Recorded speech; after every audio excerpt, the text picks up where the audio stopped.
while I'm moving in this rhythm, it's hard for him to see when I'm gonna let it go.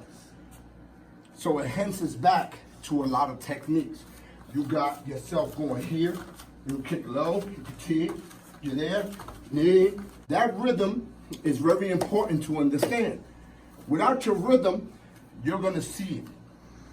It becomes a statue. If you look at a statue every day and it's like this, and one day it opens its eyes, you go, oh shit, right? Right? Yeah. So it's true. So now think of it.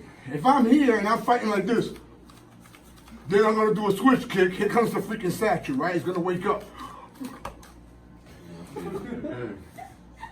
You got what I'm saying? Thai boxing has a rhythm. It has 4 laws. It has a rhythm. It's a tall art. The palms are out when it needs to be. It moves forward and backwards with the opposite leg because it always has to be up on its feet to block, move, evade, and cut angles.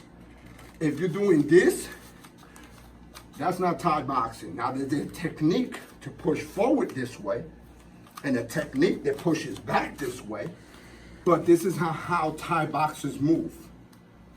Are you following? Yes, sir. This is the difference between elementary Muay Thai and Professor Muay Thai. You get it? Pay the freak attention, please. Okay? The majority of people don't know real Muay Thai. They go to Thailand for a couple of months, come back, they become a crew. They take a little seminar, they become a crew. I don't even get it anymore. Whatever. Hip rhythm. I kick, making sure I'm long. Notice how I'm coming up with my whole shin, then turning it just with this foot, turning it at the end, hitting with the shin bone. Are you following? Now going through the switch kick thing that we were talking about, we don't want to hit each other right now, we're just trying to show you something. If Crew Henry throwing me a jab, and he's just feeding off his jab from his rhythm, right?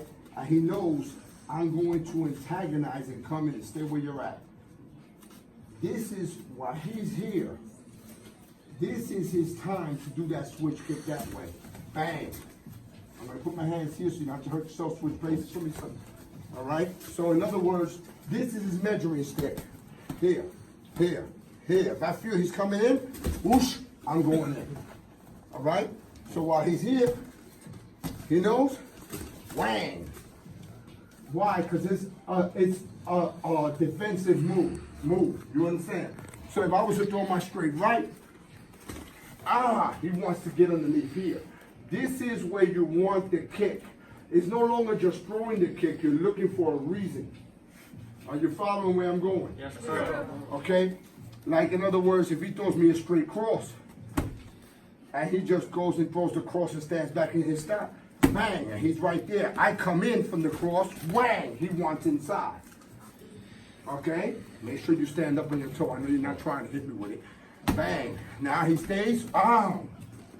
You understand what I'm trying to say, right? Yes, sir. So we're here, it's a defensive move. Even if he gave me an uppercut, and he sees that I'm coming forward, he can push me with that hand, and get that because he's creating space. So if he's just going here, create space, whang. You see what I'm trying to say? So it's a defensive move.